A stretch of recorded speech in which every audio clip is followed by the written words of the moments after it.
నమస్తే. ఇన్నాళ్ళు నన్ను సపోర్ట్ చేస్తూ, ఎంకరేజ్ చేస్తూ మీ ప్రేమని నాకు అందిస్తున్న ప్రతి ఒక్కరికి కృతజ్ఞతలు. అలాగే ఈ వీడియో కూడా ఖచ్చితంగా మీకు ఉపయోగపడుతుంది. లైక్, షేర్ అండ్ సబ్స్క్రైబ్ చేసి మీ సపోర్ట్‌ని నాకు అందించండి. అలాగే ఈ వీడియో పట్ల మీకున్న అభిప్రాయాన్ని కామెంట్ సెక్షన్‌లో కామెంట్ చేసి తెలియజేయండి. ఇప్పుడు వీడియోని చూద్దాం. నమస్తే. Welcome to our channel. నేను పద్మిని. ప్రస్తుతంతో పాటు ప్రముఖ ఆధ్యాత్మికవేత్త, వాస్తు జ్యోతిష పండితులు, లలిత ఉపాసకులు, వాస్తు జ్యోతిష శిక్షణ నిపుణులు బ్రహ్మశ్రీ నానాజీ పట్నాయక్ గారు మనతో పాటు ఉన్నారు. మాట్లాడదాం. సార్ నమస్తే సార్. శ్రీమాత్రే నమః. సార్ ముందుగా మీకు వినాయక చవితి శుభాకాంక్షలు సార్. మీకు మన రెడ్ టీవీ ప్రేక్షకులందరికీ కూడా ఆ యొక్క గణపతి యొక్క అనుగ్రహం పరిపూర్ణంగా కలగాలని మనస్ఫూర్తి కోరుకుంటూ ఆ వినాయక చవితి శుభాకాంక్షలు. Thank you so very much sir. Vinayaka Chavithi అంటే పిల్ల పెద్ద అసలు వయసుతో సంబంధం లేకుండా ప్రతి ఒక్కరూ కూడా ఎదురు చూసేటటువంటి ఒక పండగ. అయితే వినాయక చవితి ఎలా చేసుకోవాలి, ఏం చేసుకోవాలి, ఎప్పుడు చేసుకోవాలి, ఇవన్నీ అందరికీ తెలిసినటువంటి విషయాలే. కాకపోతే వినాయకుడి అనుగ్రహం కనుక ఉంటే ఇంకా ఎటువంటి ఆటంకాలు ఖచ్చితంగా ఉండవు ఆ కుటుంబానికి. ఖచ్చితంగా ఆ సంవత్సరం మొత్తం కూడా ఈ సంవత్సరం చేసుకుంటే. మరి ఈసారి 7వ తారీఖు వస్తోంది. ఎలాంటి వైశిష్ట్యంతో వస్తోంది, ఎలా జరుపుకోవాలి ఒక్కసారి మీ ద్వారా. తప్పకుండా అమ్మా. అది కాకుండా శనివారం నాడు మనకి శాస్త్రంలో వృత్తి సంబంధించిన ఇబ్బంది కానీ, సర్వసాధారణంగా సంతాన సంబంధించిన ఇబ్బందులు కానీ ఉన్నప్పుడు నాగులని, గణపతిని శనివారం రోజు ఆరాధన చేయమని చెప్తారు. గణపతి ఆరాధన, మన సర్ప ఆరాధన చేయమని చెప్తారు. అయితే మీరు ఇందాక ఒక మాట అన్నారు, పిల్ల పెద్ద అందరికీ ఒక వైభవపేతంగా జరుపుకునేటువంటిదని. మనకి మనుషులకే కాదు, దేవతలు కూడా జరుపుకుంటారు. ఎందుకంటే ఆఖరికి సకల దేవతలకి, అందులో ఇంక్లూడింగ్ పార్వతీదేవికి, పరమేశ్వరుడికి కూడా సహకరించాడు గణపతి వచ్చాక. మనకి గనక వృత్తాంతాల్లో కనుక చూసుకున్నట్లయితే బండాసురుడి యుద్ధం సమయంలో విఘ్నశిలా యంత్రాన్ని బదులు కొట్టడానికి ఆయన వచ్చాడు. త్రిపురాసుర సంహారంలో కూడా ఆ ఈశ్వరుడికి ముగ్గురు ఇది ఒకే ప్లేన్ లో రావాలంటే కుదరదు. అప్పుడు పార్వతీదేవి అంటుంది, మీ అబ్బాయికి చెప్పొచ్చారని. అర్రే చెప్పలేదని మళ్ళీ వెళ్ళి ఆయన్ని అడిగితే కొంతసేపు ధ్యానం చేయమని ఒక సింహం మీద కూర్చున్నటువంటి 5 తలలున్న గణపతి అతనికి కనబడి, దాని తర్వాత ఆ 3 లోకాలు అంటే 3 ప్లేన్స్ ఉంటాయి వాళ్ళకి. ఆ నగరాలు 3 నగరాలు ఉంటాయి. ఆ 3 నగరాలు ఒకే దానిలోకి వచ్చేలా ఆయన తొండంతా చేసి బాణం వేసేలా చేస్తారు.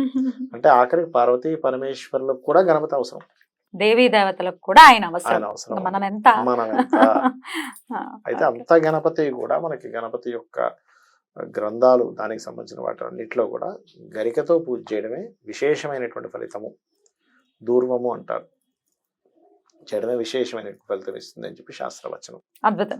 అయితే వినాయకుల్లో కూడా రకరకాల, ఇప్పుడు హరిద్రా గణపతి పసుపుతో చేసింది ఖచ్చితంగా ఉంటుంది. మనం మామూలు వినాయకుడు పెట్టుకున్నప్పటికీ వినాయకుడు పసుపు వినాయకుడిని పెట్టాలి కదా సార్. అలాగే ఇంకా రకరకాల మట్టి వినాయకుడే శ్రేష్టం, అందులో ఎటువంటి సందేహం లేదు. చాలా మందికి అవగాహన వచ్చింది. అయినప్పటికీ కలర్స్ వినాయకుడిని మాత్రం తెచ్చుకోకూడదు. అలాగే నవధాన్యాలతో చేసినటువంటి వినాయకుడిని తెచ్చుకుంటుంటారు.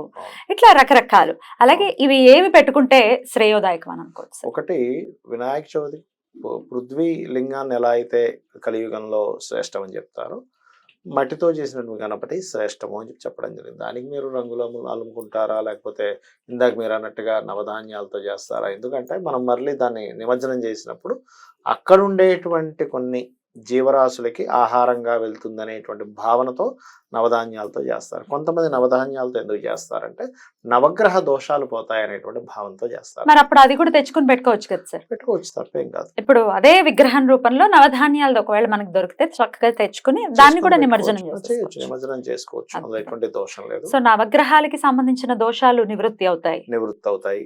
గణపతులని 32 గణపతులుగా చెప్పారు శాస్త్రంలో.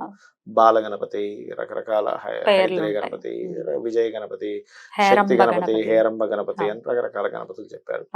అదే విధంగా గణపతిలో సకల దేవతలు ఉంటారని చెప్పారు. అంటే శివుడు, విష్ణువు, అమ్మవారు, హయగ్రీవుడు, మన ఇట్లా రకరకాలు చెప్పడం జరిగింది. ఎలా అంటే మనకి చూడండి 10 చేతులు ఉంటాయి. ముందు పైన ఉండేటువంటి చేతుల్లో చక్రము, కమలము ఉంటుంది, అంటే లక్ష్మి, విష్ణువు. దాని తర్వాత దాని కింద ఉండేటువంటి చేతుల్లో ఒకవైపు త్రిశూలం, ఒకవైపు అంకుశం ఉంటుంది, అమ్మవారు, శివుడు. దాని తర్వాత కనుక చూసుకున్నట్లయితే మీకు నాగలి మరియు అదే విధంగా ధాన్యము ఉంటుంది, అంటే వరాహస్వామి, భూదేవి. అలా అందరూ అందరూ ఉంటారు. కలగలిపినటువంటి మన్మధుడు స్వరూపం. చెరకు విల్లు, అలాగే విధంగా నల్ల కలువలు ఉంటాయి. అంటే ఉమ్, మన్మధుడు ఆ ఉమ్. యొక్క తన భార్య రతీదేవి. రతీదేవి. అదే విధంగా మనకి దాని తర్వాత కింద ఒక దంతము, సిద్ధి బుద్ధి సంబంధించినటువంటి 5 పాత్ర అది ఉంటుంది. అంటే ఏమిటి అతను అంటే సకల పంచాయతనం మొత్తం అతనే ఆయన చెప్పడం జరిగింది ఆయన శాస్త్రంలో. ఆయన అద్భుతం, చెప్పడం జరిగింది. అద్భుతం. అయితే ఇందులో ఎవరికైనా బాగా ఎక్కువగా గనక ఆటంకాలు కలిగేటప్పుడు ఓం వక్రతుండాయ నమః అని చెప్పి చేసుకోమని చెప్పింది శాస్త్రం. ఉమ్, ఉమ్. అలా చేసుకున్నా ఉమ్. కూడా ఆటంకాలు తొలగిపోతాయి. ఆటంకాలు తొలగుతాయి. ఈ తొండ ఉండేటటువంటి విధానం కూడా ఉమ్.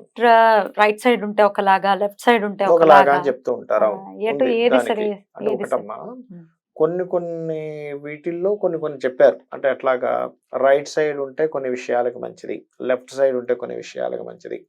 ఇప్పుడు కుడివైపు మనకి రవి సంబంధించిన స్థానం అంటారు, ఎడం వైపు ఏంటంటే చంద్ర సంబంధించిన స్థానం.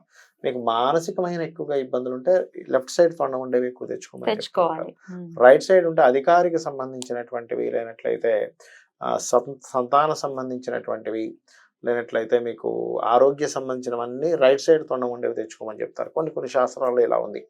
లెఫ్ట్ సైడ్ అంతా కూడా మీకు అంతా ఏంటంటే మీకు భూ సంబంధించిన వివాదాలు ఉన్నా, లేకపోతే మానసికమైనటువంటి ఇబ్బందులు ఉన్నా, లేనట్లయితే మీరు కొన్ని ఎట్లాంటి విద్యా సంబంధించినటువంటి విషయాలకి లెఫ్ట్ సైడ్ తొండం పెట్టుకోమని చెప్తూ ఉంటారు. అంటే కొన్ని పద్ధతులు ఉన్నాయి ఆ రకంగా. అలా చేసుకోవచ్చు. ఉమ్, yeah. అయితే 7వ తారీఖు వస్తోంది ఈసారి.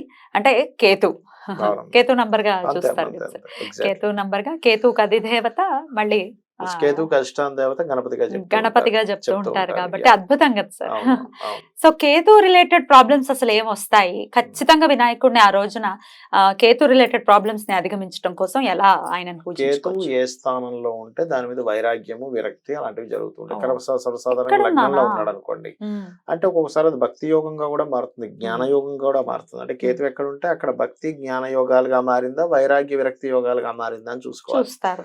అలా గనక వైరాగ్య యోగంలోకి మారిందనుకోండి, విరక్తి వైరాగ్యంలోకి మారితే అది దాని అధిష్టాన దేవత గణపతి కాబట్టి ఆయనకి చేసుకుంటే భక్తి యోగంగా మారుతుంది. మారుతుంది. లగ్నంలో ఉంటే ధనస్థానంలో ఉంటే ధనం ఆగుతూ ఉంటుంది. కేతు 2లో ఉంటే. 3లో ఉంటే సిబ్లింగ్స్ తో కటింగ్ అవ్వడం, వాళ్ళు ఒక్కోసారి మాట్లాడేటప్పుడు ప్రతి దాంట్లో లిటిగేషన్ ఏర్పడడం జరుగుతుంది. 4లో ఉంటే ప్రాపంచికమైనటువంటి విషయాల మీద వాళ్ళకి ఇంట్రెస్ట్ ఉండదు. 4లో కేతు ఉన్నప్పుడు ఏంటంటే వాళ్ళ పేరు మీద ల్యాండ్స్ కానీ గృహాలు కానీ ఉండకూడదని చెప్తుంది శాస్త్రం. పంచమకేతు ఉంటే ఏమవుతుందంటే అందరికీ పంచమకేతు సంతానాన్ని ఇవ్వకూడదని లేదు, చాలా మంది ఆయన అంటారు. సంతానాన్ని ఇవ్వకూడదు అనేటువంటిది ఇవ్వడం, లేదా స్త్రీ సంతానం కలగడం, అప్పుడు మాత్రమే కొంచెం స్త్రీ సంతానం కలగడం అట్లాంటివి జరుగుతాయి. లేదా సంతానం దూరంగా ఉండడం కూడా జరుగుతుంది. 6 కేతు అనుకోండి, ఒక రకంగా 6, 11, 10 స్థానాలు పాపగ్రహాలకు మంచిది. 3 కూడా కొంతవరకు. కాకపోతే 6లో ఏంటంటే వీళ్ళ లైఫ్ విచిత్రంగా మారుతూ ఉంటుంది ఎప్పటికప్పుడు, డైలీ లైఫ్ అనేది. అలాగే మీకు మళ్ళీ సాఫ్ట్వేర్ రంగాల్లో ఉండే వరకు 6, 10, 11 ఉన్నా ఏం కాదు. సాఫ్ట్వేర్ రంగాల్లో 7లో ఉంటే ఏంటంటే జీవిత భాగస్వామితో కొన్నిసార్లు తెలియకుండా ఎడబాట్లు, లేదా పార్ట్నర్షిప్స్ పడకపోవడం. అష్టమంలో ఉంటే ఏమవుతుంది అంటే వీళ్ళకి ఆకస్మికంగా కొన్ని విచిత్రంగా కొన్ని ఆకస్మిక సంఘటనలు ఎక్కువ జరుగుతూ ఉంటాయి. సడన్ గా మార్పు, సడన్ గా ప్రయాణం, ఇట్లాంటివి ఎక్కువ జరుగుతూ ఉంటాయి. అదేవిధంగా 9 అనుకోండి, తండ్రితో దూరంగా ఉండడం, హైయర్ ఎడ్యుకేషన్ సమయంలో కొంత డిస్టర్బెన్సెస్ రావడం. 10 అనుకోండి, వృత్తి చేయాలనిపించకపోవడం, బిజినెస్ చేస్తాననిపించడం. లాభంలో ఉన్నాడు అనుకోండి, లాభంలో మంచిదే, కానీ అది కొన్నిసార్లు ఎట్లా అంటే స్పిరిచువల్ రిలేటెడ్ సంబంధించిన వాటికి బాగా లాభాలు వస్తాయి, సాఫ్ట్వేర్ రిలేటెడ్ వాటికి బాగా లాభాలు వస్తాయి. అట్లా కొన్ని లాభాలు ఎక్స్పెక్ట్ చేసినంత రాకపోవచ్చు ఒక్కోసారి కేతు లాభంలో ఉన్నప్పుడు. అలాగే 12లో ఉంటే విదేశాలకు వెళ్ళడానికి కొన్ని ఆటంకాలు, శ్రేయా సౌఖ్యానికి కొన్ని ఆటంకాలు, మ్యారిటల్ లైఫ్ కొన్ని ఆటంకాలు ఇస్తూ ఉంటాడు 12వ స్థానంలో. ఇలా ఎక్కడుంటే అట్లాంటి చేయాలి. దానికి ఏంటంటే గణపతి ఆరాధన ముఖ్యం. గణపతి ఆరాధన ఖచ్చితంగా చేసుకోవాలి. రైట్ సార్, అద్భుతం. అయితే ఈసారి వచ్చేటటువంటి 7వ తారీఖు వస్తున్నటువంటి వినాయక చవితికి ఎటువంటి ఇబ్బందులు లేవు. అంటే అపరాహ్న కాలంలోనే ఉండాలి చవితి, మధ్యాహ్నం కాలంలో ఉండాలి అని అంటారు. సో అసలు ఏ ఇబ్బంది లేకుండా ఈవినింగ్ వరకు ఉంది కాబట్టి, సూర్యోదయానికి ఉంది, మధ్యాహ్నం ఉంది, ఈవినింగ్ ఉంది. సో టెన్షన్ లేదు, హ్యాపీగా చేసేసుకోవచ్చు. లాస్ట్ ఇయర్ ఒక ఇంత కన్ఫ్యూజన్ వచ్చింది, ఎప్పుడు చేసుకోలేదు. రైట్ సార్, ఇక ఒక్కసారి కథ విషయంలో కూడా ఒక చిన్న క్లారిటీ ఇవ్వండి సార్. కథలో మనం చూసుకుంటే కథ ఖచ్చితంగా చదువుకోవాలి, అక్షతలు ఖచ్చితంగా వేసుకోవాలి. Right sir. అయితే ఈ కథలో శివుడు ఖచ్చితంగా శిరస్సుని ఖండించడం జరిగింది, లోపలికి వెళ్ళనివ్వట్లేదు అన్న నెపంతో. శివుడు అలా చిన్న పిల్లల శిరస్సుని ఖండించడం ఏమిటి? దీని వెనకాల ఉన్నటువంటి ఆంతర్యం ఏంటి? తప్పకుండా అమ్మా, మీకు వచ్చిన సందేహమే చాలా మందికి వస్తుంది. ఏమిటంటే ఆ యొక్క పరమేశ్వరుడికి తెలియదా? ఒకసారి ఆయన చల్లని చూపులు చూస్తే ఆ జ్ఞానం అర్థమైపోతుంది కదా. Yeah. మరి లోపల ఉండే అమ్మవారికి తెలియదా? ఏమి ఆ బాలుడు ఉంటేనే రక్షణ, అమ్మవారికి అసలు రక్షణ అవసరమా అని డౌట్ వస్తుంది. ఇక్కడ ఏంటంటే దానికి ఒక లేలు ఉంది. దానికి ఏమిటంటే ప్రతి రాక్షసుడు కూడా ఒక వరాన్ని పొందుతాడు అతని మరణం కోసం. మీరు చూడండి, హిరణ్యకశిపుడు ఎలాంటి వరం పొందాడు? ఆకాశంలోని కాదు, భూమి మీద కాదు, కాదు, బయట కాదు, ఎటువంటి ఆయుధంతో కాదు, మనిషి కాదు, మృగము ఇట్లాంటివన్నీ కొన్నందుకే నరసింహస్వామి అవతారం ఎలా వచ్చిందో, ఒక రాక్షసుడు మూషికాసుడు అనేటువంటి ఒక రాక్షసుడు ఒక వరాన్ని పొందాడు. ఎలాంటి వరం అంటే అది అయోనిజుడు అవ్వకూడదు, అయోనిజుడు అయి ఉండాలి. అయోనిజుడు అయి ఉండాలి అంటే యోని యందు జన్మించకుండా ఉండేటువంటి వ్యక్తి నన్ను చంపగలుగుతాడు. ద్విజన్ముడు అయి ఉండాలి, ద్విరూపుడు అయి ఉండాలి. ఓకే, అదే విధంగా బ్రహ్మజ్ఞానం అయి ఉండాలని కూడా వరం కోరాడు. మరి అలాంటప్పుడు వీళ్ళిద్దరు ప్రణాళిక కదా, పార్వతీ పరమేశ్వరులు ప్లాన్ చేసుకున్నారుగా. ఫస్ట్ చక్కగా నలుగు పిండితో శిశువుని తయారు చేసింది. ఆ శివుడు వచ్చి ఫస్ట్ ఆ శిరస్సు ఖండించాలి, ఒక జన్మ అయిపోవాలి. రెండో జన్మ ఇవ్వాలి. మళ్ళీ అలాగా 8 ఎందుకు పెట్టాలండి? ఇంకోటి పెట్టచ్చు, పులో సింహం మంచిదే పెట్టచ్చు కదా అంటే, అక్కడ శివుడు ఎక్కడి నుంచి వచ్చాడు అంటే గజాసురుడి సంహారం జరిగింది అక్కడ. అతను లోపల పెట్టేసుకున్నాడు గజాసురుడు. ఈ విష్ణువు వీళ్ళందరూ వెళ్ళి అక్కడ ప్రోగ్రామ్ లా చేసి ఆ నందితోని పొట్టలో పడిపించి ఈశ్వరుని బయటికి తీశారు కదా. అప్పుడు ఆ గజాసురుడు ఒక వరం కోరుతాడు. ఏంటంటే, స్వామి నేను నీ భక్తుణ్ణి కాబట్టి నా యొక్క శిరస్సు 3 లోకాలు పూజింపజేలాగా ఉండాలి అని. అందుకని ఏం చేస్తాడంటే ఆ శిరస్సును తీసుకొచ్చి ఇక్కడ పెడతాడు. విరూపుడు అయ్యాడుగా, ఇక్కడ అయోనిజుడు అయ్యాడు, ద్విజన్ముడు అయ్యాడు, విరూపుడు అయ్యాడు, అతను బ్రహ్మజ్ఞాని. ఆ 4 క్వాలిటీస్ ఉన్నాయి కాబట్టి ఆయన సంహరించడానికి దీని వెనకాల ఇంత లీల ఉంది. ఏదో ఆయన బిడ్డనే ఆయన చంపేశాడనో లేకపోతే కాపాడుకోలేకపోయారు, ఇట్లా రకరకాలుగా వాగుతారు కదా. బోల్డ్ అంత లీలలు బోల్డ్ అని ఉంటాయి. Right sir. సో ఖచ్చితంగా వినాయకుడిని కొలుచుకుని తీరాలి. అయితే నీలాప నిందలు వస్తాయి ఒకవేళ కథ చదవకపోతే. శ్రీకృష్ణుడికి కూడా ఆ నీలాప నిందలు తప్పలేదు. అయితే కథ చదువుకోకపోతే మరి నీలాప నిందలు వస్తాయండి అని అంటున్నారు. మరి మాకు ఏటి సూతకంలో ఉన్నాము, మేము ఆబ్వియస్ గా పండగ చేసుకోకూడదు కాబట్టి మరి మాకు వస్తాయా అంటే దానికి ఏంటి సార్ ఆన్సర్? కథ చదువుకోవడానికి సూతకానికి సంబంధం లేదు, కథ వినుకోవచ్చు, చదువుకోవచ్చు, సంబంధం ఏం లేదు.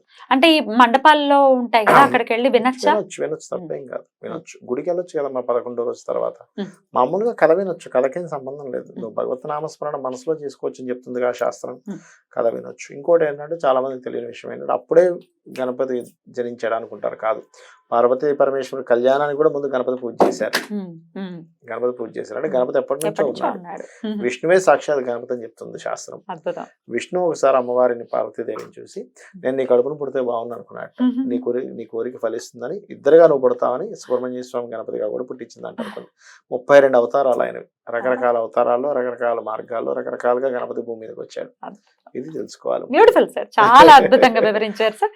ఒక్క నామం ఏదైనా చెప్పండి సార్, వినాయక చవితి ఖచ్చితంగా చదువుకోవాలి అంటే. ఆటంకాలు కలిగేటప్పుడు వక్రతుండాయ నమః, ఓం వక్రతుండాయ నమః. అయితే ఘ అనే అక్షరానికి ఎంతో శక్తి ఉందని చెప్తుంది శాస్త్రం. గణపతి అనే నామమే అనేకమైన అద్భుతాలను, విభూతులను ఇస్తున్నారు. ఓం మహాగణాధిపతయే నమః అని అనుకుంటే గనక వాళ్ళకి అంటే నా లోకం చిన్నది, నేనేమీ చేయలేను అనుకునేటువంటి భావం నుంచి బయటపడతాడట మనిషి. ఓం లక్ష్మీ గణపతయే నమః అని అనుకుంటే లక్ష్మీ ప్రాప్తి, ఆటంకాలు తొలగుతాయట. అయితే ఇక్కడ మనం గణపతిని కేవలం ఆటంకం తొలగించడానికి అనుకుంటాం, ఆటంకం కలిగించడానికి కూడా ఆయనే కావాలట. ఎలా అంటే చిన్న ఎగ్జాంపుల్ చెప్తాను చూడండి. ఒక వ్యక్తి అన్ని ఆస్తులన్నీ పోయి నేను ఏదో ఇబ్బంది అయిపోయిందని ఊరేసుకుందాం అనుకున్నాడు. అంతట్లో ఇంట్లో తలుపు కొట్టాడు, చుట్టాలు ఆపేశాడు. ఎందుకు అబ్బా వీళ్ళు వచ్చారు ఇప్పుడు ఏం చేసుకోవాలనో వాళ్ళు ఒక రోజు ఉన్నారు. నెక్స్ట్ డే ఆయనకి కోర్టు కేసు గెలిచాడని వచ్చింది. అర్రే నేను రావడం మంచిది, ఇలాంటి ఆటంకాలు కలిగించాలి. ఆయన కలిగించి మంచి చేస్తాడు. ఒక్కోసారి మనం ఆటంకం కలిగిందన్నా గణపతి ఆరాధన చేసుకుంటే నా మంచి కోసం ఆటంకం కలిగింది అనుకోవాలి. ఖచ్చితంగా పాజిటివిటీ అనేది నింపుకోవాలి. బ్యూటిఫుల్ సార్, చాలా అద్భుతంగా వివరించారు. మనకి మంచి చేసే శుభాకాంక్షలు తెలియజేస్తూ నమస్కారం సార్. శ్రీమాత్రే నమః.